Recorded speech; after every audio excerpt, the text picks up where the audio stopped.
little bit from Exodus chapter 3, and you may take your seats if you like. But I'm going to go through this really quickly.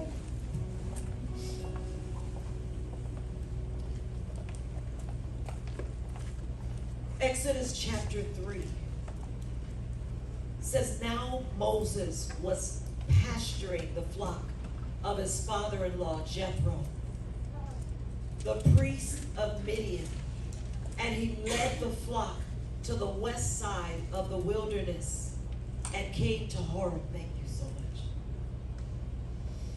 The mountain of God. Verse 2. Then the angel of the Lord appeared to him in a blazing fire from the midst of a bush. And he looked, and behold, the bush was burning with fire, yet the bush was not being consumed. So Moses said, I must turn aside and see the marvelous sight, why the bush is not burning up. When the Lord saw that he turned aside to look, God called to him from the midst of the bush and said, Moses, Moses. And he said, here I am. Then he said, do not come near here. Remove your sandals from your feet, for the place on which you are standing is holy ground.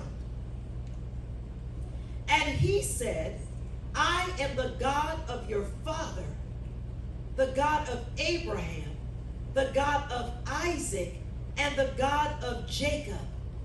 Then Moses hid his face, for he was afraid to look at God.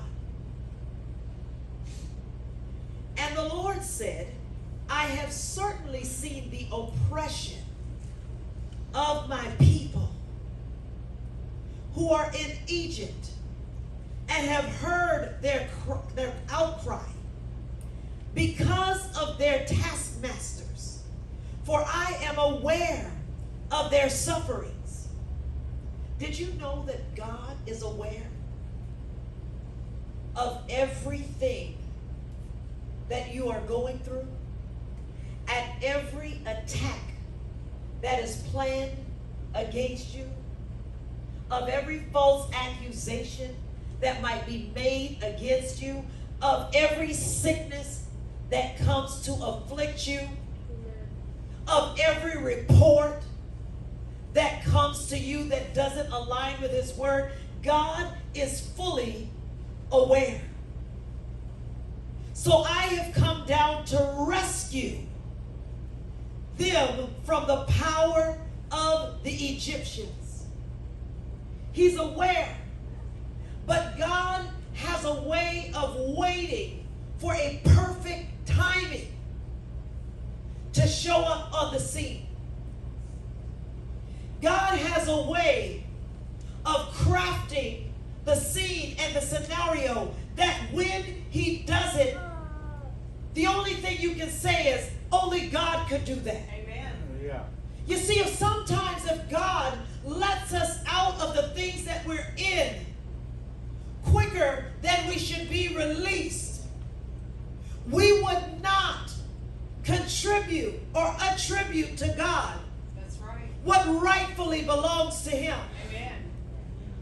So God sees the suffering, and it would seem, why am I still in this place? And I know I minister to people all the time who just cannot understand why they're still in the place, why they're still struggling, why it doesn't seem like it won't overturn. And they say, well, I fast, and I pray, and I give, I sow, I tithe, I do all of the things, and it's still here. But the fact, do you not know, this is something that God showed me while you are rehearsing, that you have done this, and that you have done that, and that you have done the other thing. It's an indicator to God that you don't yet fully trust him. Because if you trusted him, you'll wait for his timing to do whatever it is that he's doing. But every time you step in and say, well, I've done this, I've done that, I've done this, I've done that, then you are setting yourself back. You are delayed. Okay, well, you still yet don't trust me. Because see, when you trust God, you don't have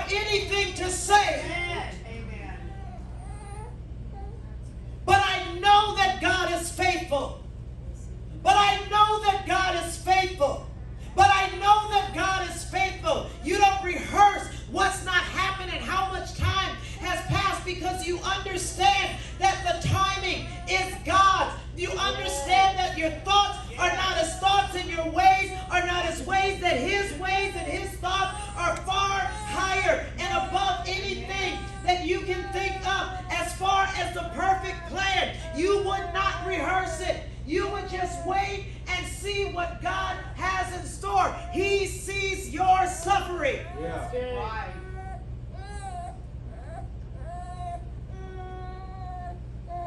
Well, I've been waiting on God. No, you're not. You just stopped waiting when you said you were waiting on God.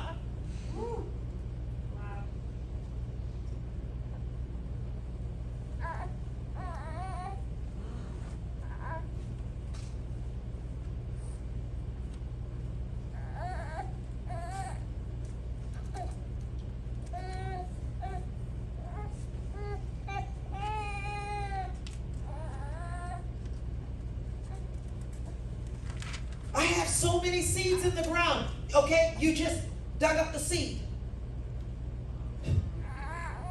You just dug it up. Seeds are supposed to go in the ground and die, and then it produces.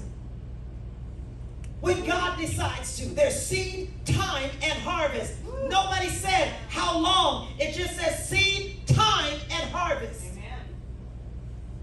So good.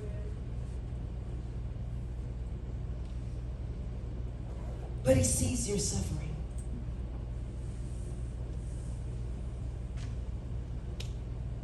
So I have come down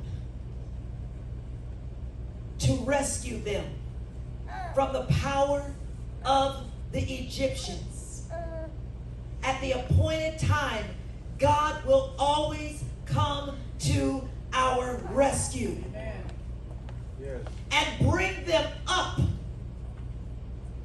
from that land to a good and spacious land. What you've got to understand, that while God is watching the suffering on one side, he's on the other side preparing something greater for you. Amen.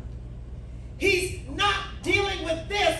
This doesn't matter right now. You just stay here. I got you. I'm going to make sure you're okay. You're not going to die under the pressure. You're not going to cave under the pressure. You stay here because I need to prepare this spacious land over here for you. I'm busy over here working on that. I'm not worried about this over here. This is taken care of, because as soon as I'm done preparing this, Come on.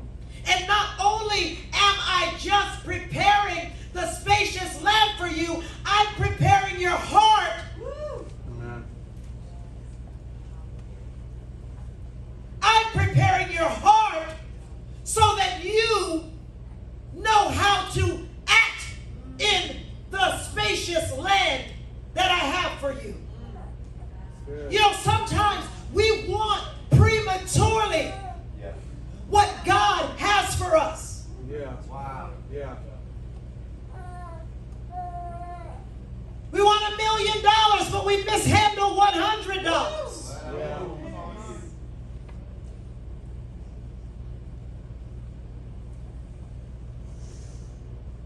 Jesus.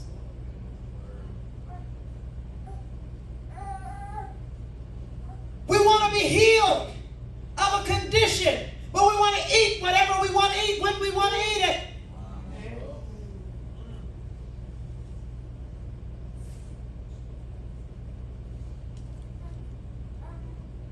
We want a model family, but we talk to our children however we feel like. Good. We want an amazing marriage, but we don't know how to treat our spouses. Good. God's preparing our heart for the spacious land that he has for us. Good.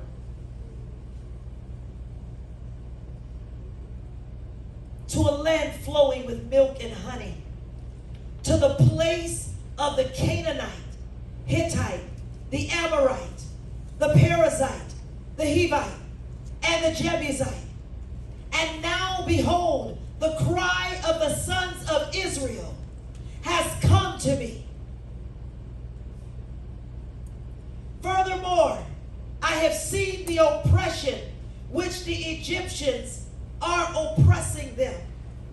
I love how the New Translation says that, verse 9.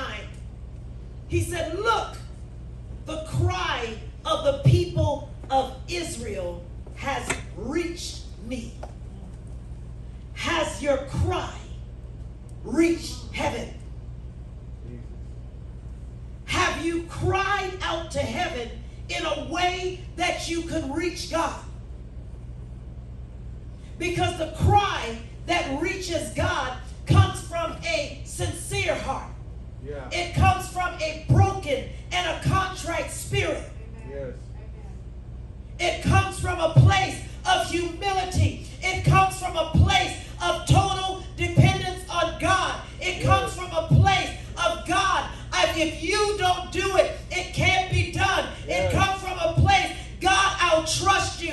Even if I cannot see you, I can't see you working, but I trust you anyway. That's the cry that reaches God. Yes.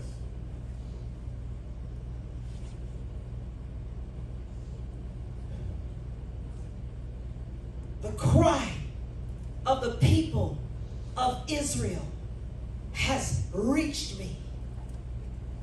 Finally reached me, he said.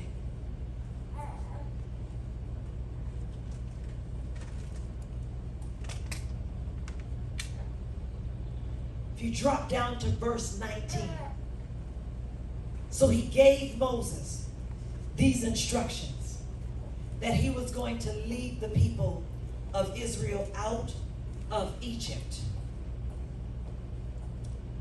But in verse 19, he says, he lets them know, but I know that the king of Egypt will not let you go unless a mighty hand forces him. So God brings us out, but sometimes, most times, pretty much all of the time, it's going to be with resistance. We've got to be able to withstand resistance. Right. And know that God is still working for our good.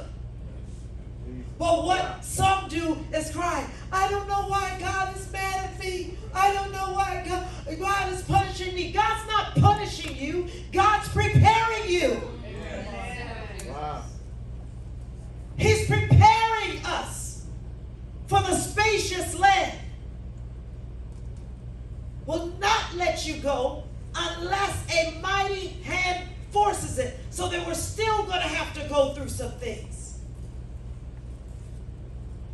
So I will reach out with my hand and strike Egypt with all my miracles, which I shall do in the midst of it. And after that, he will let you go. I will grant my people favor. Know this, favor is coming in the sight of the Egyptians. That's the beautiful thing, is that God is not even going to let you just slide out and the enemy thinks he's getting away with what he did. God's going to bless you in front of your enemies. Ooh, but do you know when he's going to bless you in front of your enemies? He's going to bless you in front of your enemies when it doesn't matter if your enemy sees. Amen. That's right. When you don't need to prove anything to your enemies. Right. That's when God will bless you in front of your enemies. Wow. I am reminded, I was talking this morning about when my job fired me back in 2017. And all of this started earlier where one district employee told a lie on me. And over and through the course of that time, as God was dealing with this, and I had no idea what God was going to do, but God was working a work in me all the way throughout. I remembered how I used to feel in the offense that would come up, constantly just repenting over what had happened to me, and over and over and over and over and over again. It was not until God had fully dealt with my heart that he allowed me to see the vindication. Wow. I remember I was sitting one day with another district employee, and I had no idea. I had not even heard. And And she thought that I did. So she was having a conversation as though I knew. And the very person who lied on me lost her position. Wow. But God could not allow me to see that or know that until my heart was in the right place. When she told me, I felt nothing. I did not feel joy. If 3 months ago I would have been like, ha! That's what you get. But God had to do a process in me before he allowed me to see what he was doing even on my behalf.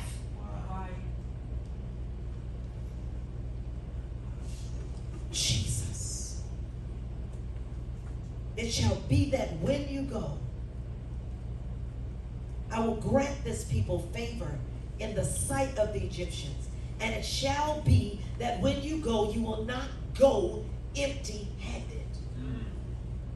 You will not go empty-handed. Rest assured, some are trying to jump ship from the trouble that you are in, but you have no idea what God is trying to prepare in you, for you, through you. While you are in that, God is still working on your behalf.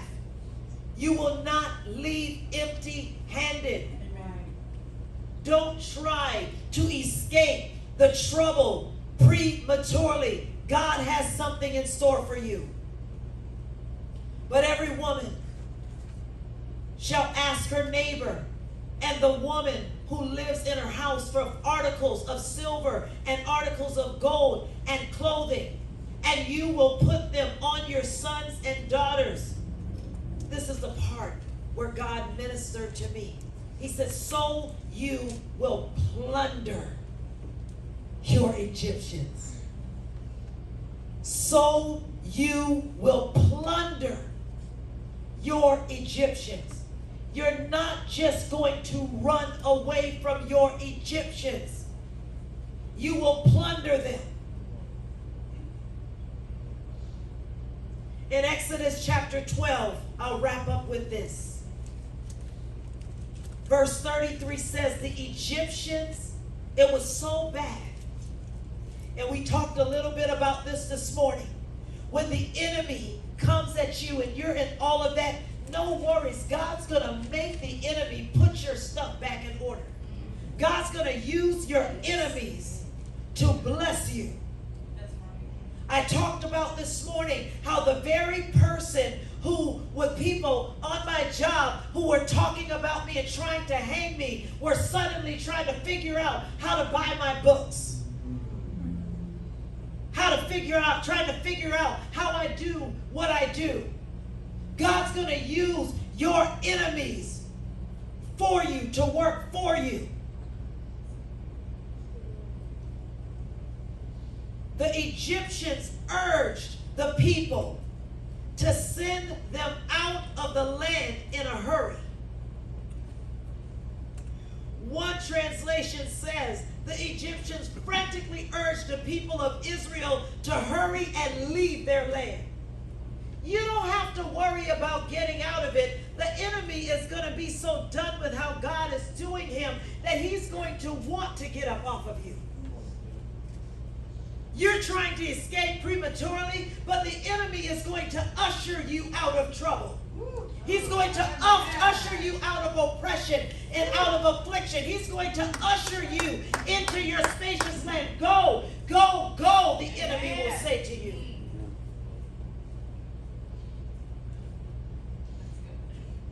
He said, they said, we will be dead if they stay here.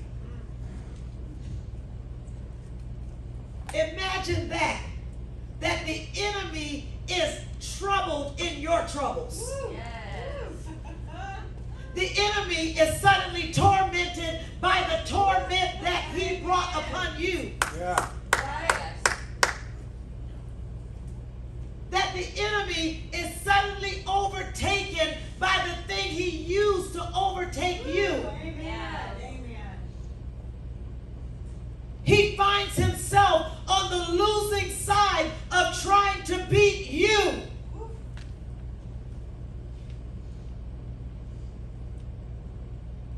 Verse 35.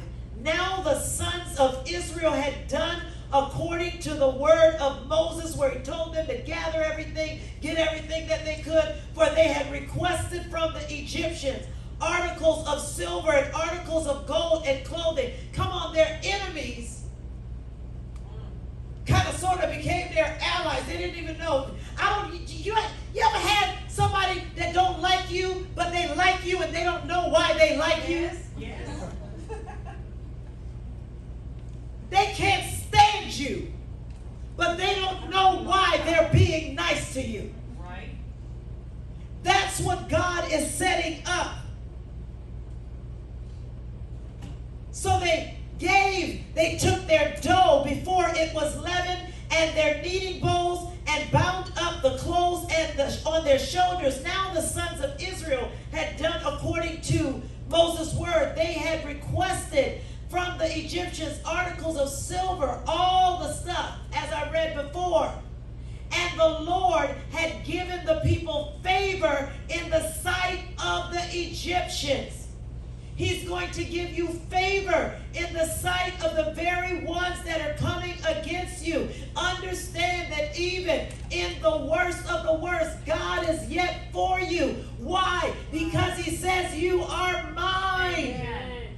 You are mine, of course. If I favor you, the enemy can't help but favor you. Right. He will try you, Right. but he can't help but favor you. That's right. Yeah. Don't you ever think that the enemy is not still under God's charge. I said it this morning, even when it came down to Job, it's like, like all of his friends trying to figure out what's going on. You had to have done something wrong and all of this and all of that. No, God had a conversation with the enemy, and he told the enemy, you can do everything you want, but you cannot have his life. God will only let the devil go so far with you. Amen. And at the appointed time, he turns the table. He turns the tide in your favor. Right.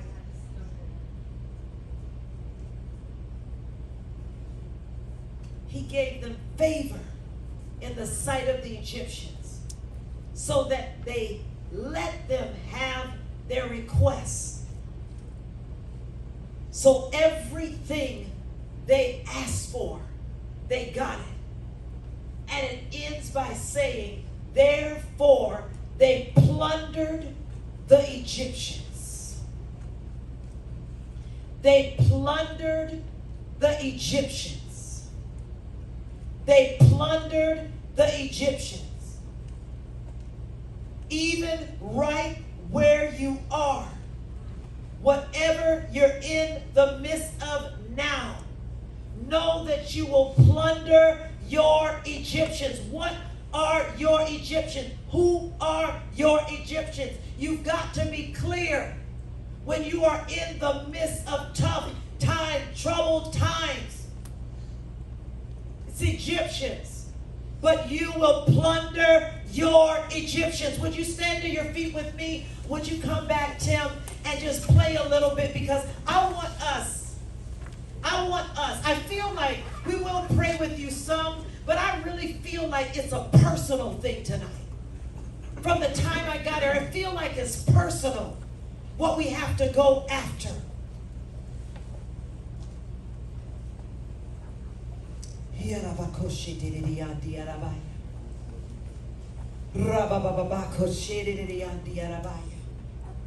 You will plunder your Egyptians. You will plunder your Egyptians. For them it looked like collecting everything they could and getting away with it. When they passed through the Red Sea and the waters toppled over their enemies behind them,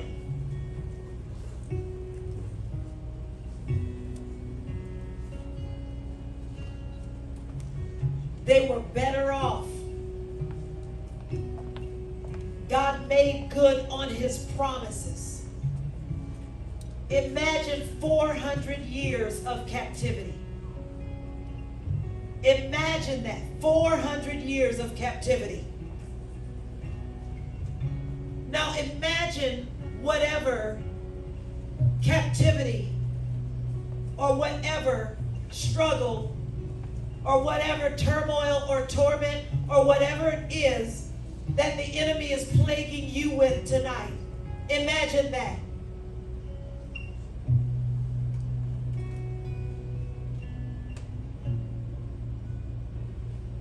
Just imagine that for a second.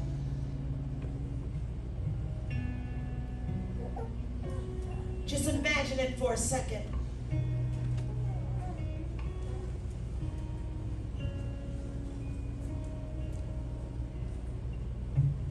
Now imagine what it looks like on the other side of it when God has allowed you to plunder your Egyptians.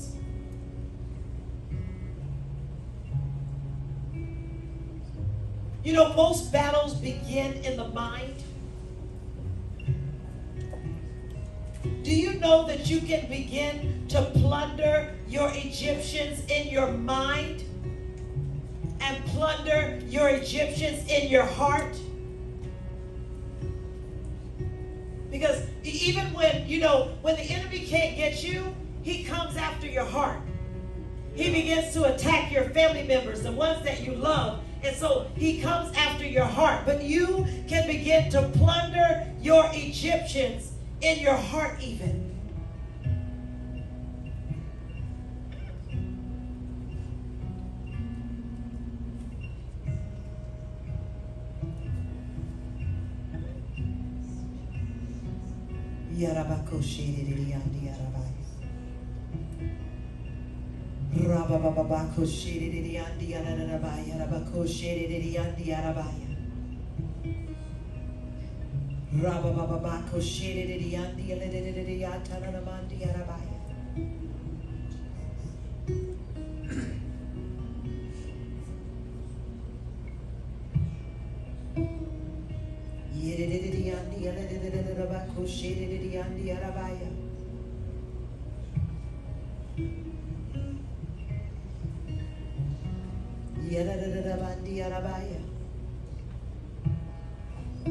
Mountain of debt, I just heard. You will plunder. You will plunder that mountain of debt. You will plunder that mountain of debt. That's somebody in this room.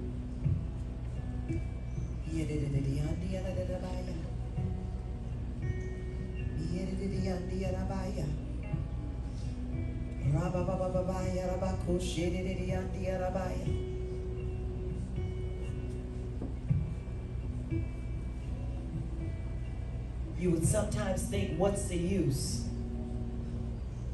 But you will plunder it. You will plunder it. You will plunder it. You will plunder it.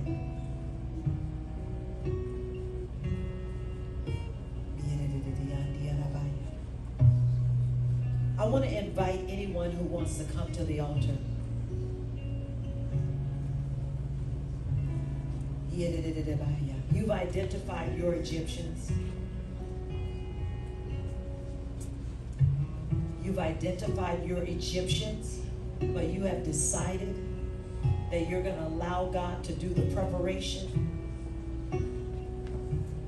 And you are going to plunder. You are going to plunder. You are going to plunder. And as he promised the Israelites, you will not go out empty-handed. You will not go out empty-handed. I'm telling you tonight, if there's anything at all, I'm sure Pastor Grady will allow some time for people to pray with you, but I feel like it's a personal thing first. So I'm telling you, if there's anything at all, any Egyptians in your life, I'm telling you, come to the altar.